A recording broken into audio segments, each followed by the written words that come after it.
Abide with me, fast falls the eventide. You may not know that hymn that Toby just played is a long-standing Unitarian hymn. That might surprise you. But I think as we gather on this Remembrance Day, abiding with one another seems to matter. At least it does to me. I'm Barbara Hove and have the pleasure and privilege of serving as your consulting minister for this year. And I'm glad to be together. I'm glad that we are abiding with each other on Remembrance Day. Today is a complicated day on so many levels, and I hope our service will reflect that for each and for all. It is the 100th anniversary, which makes this day feel even more weighty. And I know the importance of that 11 o'clock hour. I invite your indulgence, however, if we can't manage to have right at the dot of 11 the most important moment of this service. But I predict that it will be very close to that 11 o'clock hour. And if you will allow the clock to be less important and the experience of being together on this day more important, then we will worship well together. This song we're going to sing now is a wonderful hymn that is based on an image that astronauts saw in space, this idea of the blue-green hills of Earth, the loveliness of our planet, reminding us that from far away we can remember we are one. So I invite you to rise in body or spirit, and we sing this beautiful hymn together. I never knew my English grandfather. He died in the Second War at a moment where one of his sons had been captured and would spend the rest of the war in prison, and another was missing in action, turned out to be wounded. Both served in the North African desert. My grandfather died in his sleep, not knowing the fate of two of his three sons. My grandfather died of wounds received in the First War over 100 years ago. He was a British officer in the trench warfare. He survived many years until a shell landed among a group of officers. It killed the rest. He lost a leg. Shell fragments emerged from his body the rest of his life. He was married right before he left for the front, and he returned a changed man. Had a wonderful life in many ways. I am the first in my family who did not go to war. The age of 18, waiting to be 18, waiting to go to war. It's a blessing. Today we mark 100 years since the end of the war to end all wars. A war that in the end was just another terrible upheaval in the long and bitter history of war. I dedicate the chalice lighting to all those here touched by war and all those others touched by war. In the rising of the sun and in the going down of the sun, we will remember them. We kindle this flame as a symbol of our gathering. May the light of understanding illuminate our darkness. May the warmth of sharing bring us peace.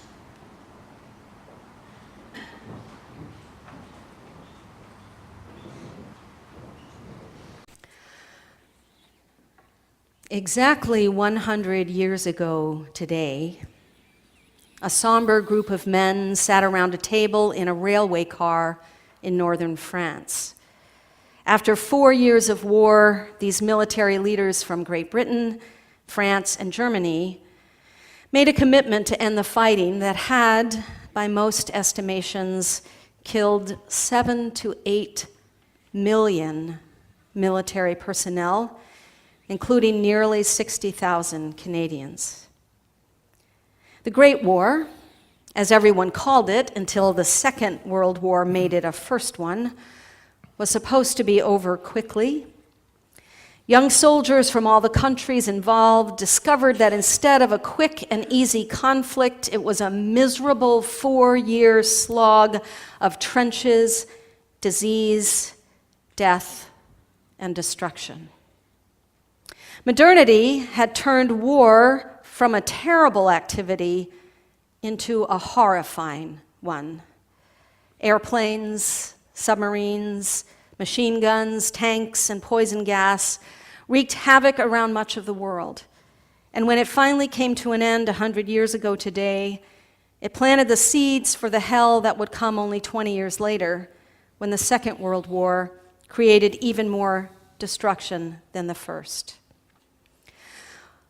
World War I reshaped Europe and drastically changed the world. The death and destruction caused hardship for many. And some positive changes emerged, partly because of the conflict. Women in particular benefited from the role that they were challenged to play by the war. They learned to do what were traditionally called men's work. And it's not surprising that by the end of the Great War, women's suffrage came to Canada, followed shortly by the United States. People in the former colonies of the various powers also began to rise up and demand more rights and freedoms. Having fought and died in a war led by old European powers, people from the rest of the world, including those in India, Africa, the Middle East, and yes, here in Canada, began to pull away from those colonial overlords and demanded to be treated as nations. And speaking of nations, while the development of the League of Nations after World War I failed, it planted seeds of hope that peace would come about if people used diplomacy rather than guns to mediate conflicts around the world. Mostly diplomacy has failed. Since World War I, millions more have died in wars large and small. And on Remembrance Day, we must aim to remember them all and seek to build a world that is not always racked by conflict. Today, in particular, we must remember and reflect on 100 years of both war and peace. And so the clock brings us to the 11th hour of the 11th day of the 11th month, a century since the armistice of World War I was signed. We'll begin with a poem, The Young Dead Soldiers by Archibald MacLeish. MacLeish saw war firsthand in World War I, and later during World War II, he served as Librarian of Congress in the United States government. And he wrote this poem shortly after World War II, when the library held a memorial service for those who had died in that war. His words continue to resonate. I invite you now to stand in body or spirit.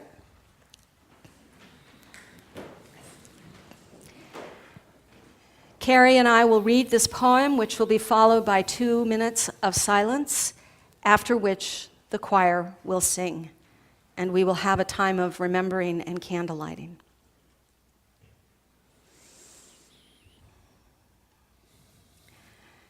The young dead soldiers do not speak.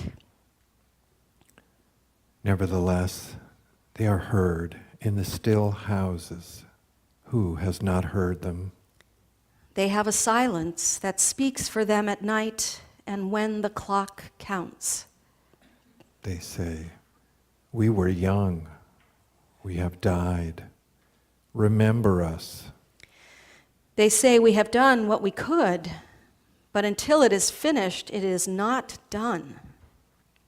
They say, we have given our lives, but until it is finished, no one can know what our lives gave. They say our deaths are not ours, they are yours. They will mean what you make them. They say, whether our lives and our deaths were for peace and a new hope, or for nothing, we cannot say. It is you who must say this. We leave you our deaths. Give them their meaning. We were young, they say. We have died. Remember us.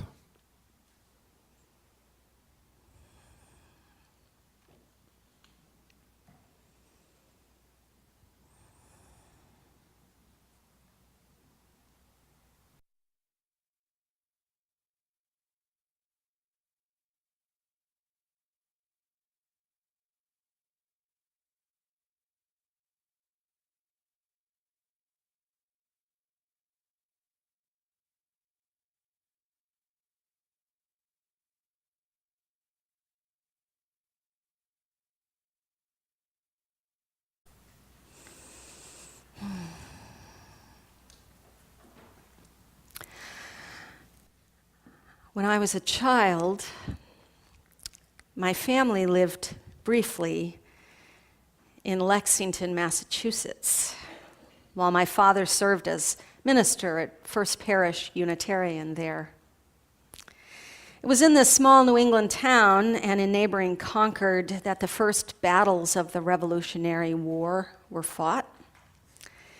The house my family lived in on the green in the center of town was where the battle was fought, and the owner of our extremely old house, which was built in 1690, was shot in that very first skirmish. He was able to make it to the doorway of the house where the story goes he died in his wife's arms. My family lived in Lexington during the height of the folly that was the Vietnam War. I was taught to abhor war and all it brought. But even as a child, I could not help but respect the courage it took for that man who once lived in my house to face the muskets of the British Army. He fully expected to be killed, and he was. And I thought of him and his wife often as I went across that threshold into the house we both called home. I do not like war. And yet on Remembrance Day, I cannot help but feel respect toward all those people, mostly young people, who, for whatever their reasons, make a decision to go into the military to fight for their countries. In the United States, November 11th is celebrated as Veterans Day, but I like the Canadian language of Remembrance Day far better. For while honoring veterans is well and good, and my father was one, as are some of you, I'm sure, remembering, the word remembrance, helps me, and I hope all of us, to remember not only the military personnel, but also all those who have sacrificed in war. For remembering invites us to reflect not only on those who've made the difficult decision to serve in the military, or for some to be told they had to because they were drafted, but also on everyone else that war touches. For war, as we know, is not just about the people who shoot the guns or drop the bombs. War impacts everyone in ways huge and subtle. I am so fortunate that I have not seen war firsthand, but I have witnessed the impact it has on people. As a child during the Vietnam War, I watched the news with my parents every day and was profoundly touched by the horror of what I was seeing. My mother had to finally stop letting me watch, since my hypersensitivity to all that pain was making me literally sick. My sisters, who were older, had friends who were drafted, and many more who did what they could to avoid the draft. I am aware of the part that your kind and welcoming country played in helping the young men that were called draft dodgers. I expect some of those young men were helped and supported by people in this room. I have heard so many stories of border crossings made possible by brave ministers and others from our congregations across Canada. Thank you. Since that war, which had such an impact on me as a child, ended, war has continued to plague humans all across the globe. Millions have died in large cities and small villages. Civilians and soldiers have died. Children and adults have died. And regions of the world that were once considered beautiful have been destroyed in the wanton violence that is war. Why do we humans have such a powerful desire to kill each other in mass conflicts? There is, of course, no good answer to that question. But in ancient days, one might argue war served a reasonable purpose. Warring tribes could argue over land, over who could mate with whom, over animals and property. A war might redistribute wealth, might broaden the gene pool. And when wars were fought with weapons like fists or sticks, knives or swords, even slow-firing muskets and bows and arrows, while people died, they generally didn't die in multitudes. But modern warfare changed all that. And while the capacity to kill a lot of people at once came about earlier in smaller ways, it was really World War I that made death and destruction on an enormous scale possible. One person with a machine gun could kill dozens of people extremely quickly. Tanks could carry weapons across muddy fields, crushing those in their path. Submarines could, without notice, sink a ship. And airplanes could drop bombs and gas on the people below, including civilians, allowing for deaths to multiply. Orville Wright, one of the inventors of the modern airplane, was so distraught by the use of his beloved invention in World War I that it nearly broke his heart. My father, who was a student of war, particularly the American Civil War in which my ancestors fought, said that war was essentially a failure of the imagination. When in doubt, hit out. But there are others who believe that the instinct for war is buried deep in the human psyche, that imagination actually plays a part in how wars are waged. Many years ago, I attended an IARF Congress in California, and I know some of you are familiar with the International Association for Religious Freedom. It brings together people from different religious groups to learn and be together in community every 3 years. At this Congress in 1987, I had the privilege of taking part in a workshop led by Sam Keen.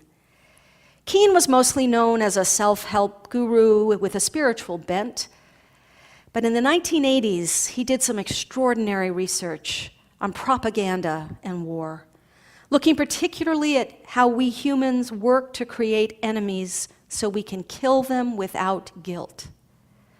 While he looks briefly at cultures and peoples who do not wage war, and I promise I will speak about creating peace shortly. His research led him to see that war comes about from, and this may seem strange, our imagination. In his words, the hostile imagination begins with a simple but crippling assumption. What is strange or unknown is dangerous and intends us evil. Using our prodigious imagination, we are able to take what could be something to love and appreciate, a person from a different family, tribe, village, or state, and instead imagine them a thing, an animal, a villain, a demon. Once we have completely dehumanized the person or persons before us, we can, and once again, these are Sam Keen's words, kill without guilt, slaughter without shame. When I heard Sam Keen speak 30 years ago, I was struck by how true his words are. He helped me to begin to make sense of war, at least a little, and to see how fine young soldiers, 100 years ago and today, can be given the orders to kill people and then do it, people they would never hurt if they met outside the world of war. And of course, it is these young people who are the ones dying because we can't seem to find a better way to end conflict than by sending our youth out to fight and kill each other. The late Robin Williams spent some of his last years putting on shows for soldiers. I didn't know that. It was an interesting piece of his story.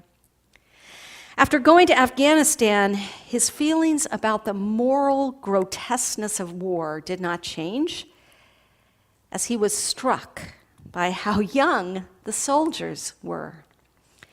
In his words, you go and you see these young people, and that's why you think, war, how insane. This youth, these people, and this incredible energy and intelligence and dedication getting chewed up. World War I and all subsequent wars have indeed chewed up the lives of young soldiers, yes, but also their parents, their spouses, and their children. 100 years ago, millions of people around the globe had to face a world without their beloveds in it.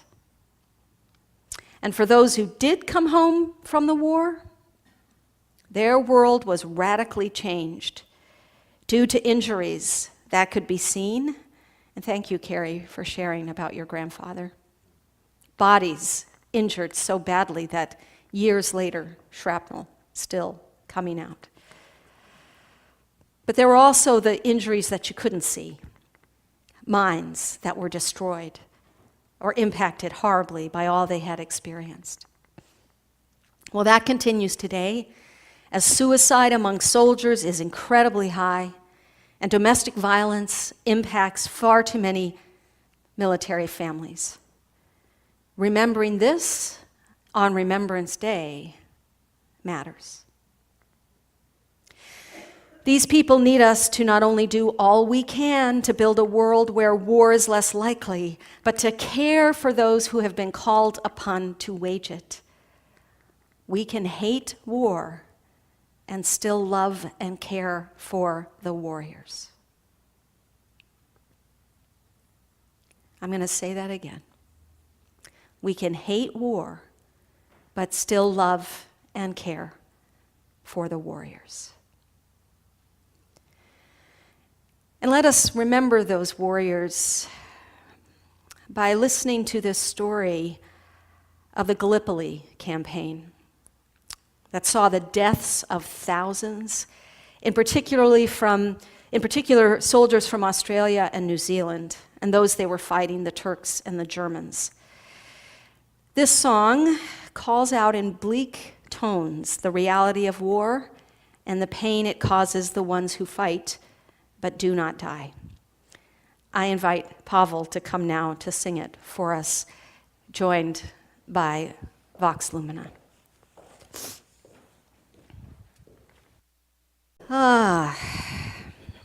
Well, we have heard the powerful cost of war and remembered those who have fought, suffered, and died because of it. But now I invite us, for just a moment or two before our service ends, to think of peace. 100 years ago today, a fragile armistice ended the fighting, but it did not end war. What will ultimately make war obsolete? When people finally understand that no one is a stranger, that human beings are meant to be cherished and loved. Our faith tradition teaches this. In preparation for this service, I read a sermon by my friend and colleague Roger Jones about World War I and the terrible toll it took on humanity. After speaking about all the atrocities and the incredible suffering that came about because of it, Roger reminded his listeners that much good came about in its aftermath. Organizations like the Fellowship of Reconciliation, the Women's International League for Peace and Freedom, and others like this were created. And all of them had leadership from within our congregations.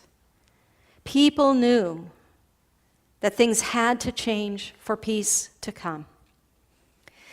As Roger writes, if a holy war calls for so much passion, imagination, and purpose as was devoted to the folly of the First World War, then keeping a holy peace must also require our passions, our imaginations, and our strong purpose. Peace can't merely happen. We human beings must give to life as much glory as we have given to violence and war. No, give to life more glory than we have ever given to violence and war. I cannot say it any better than that. And so I invite us to believe on this 100th anniversary that peace is possible. To make war less likely, we must act in new and different ways. And, dear ones, we must remember. We must always remember.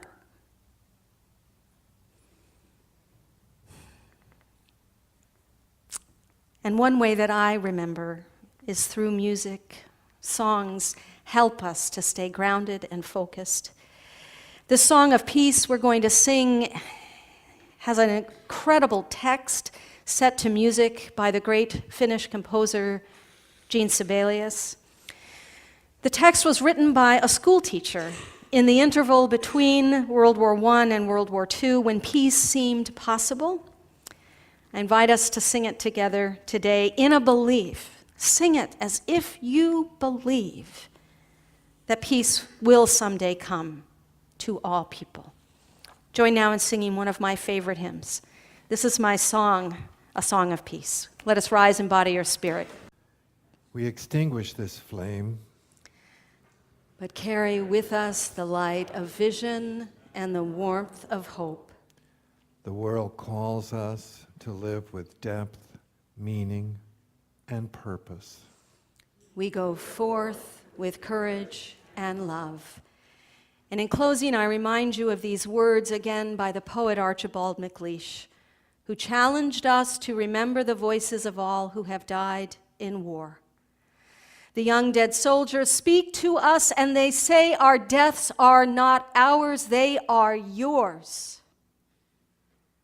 They will mean what you make of them. Whether our lives and our deaths were for peace and a new hope or for nothing, we cannot say. It is you who must say this. We leave you our deaths. Give them their meaning. And so we must, my friends, and so we must. And I invite you to reach out to a neighbor as we circle round for this planet, for every soul, as we work together to make peace possible and keep the circle whole.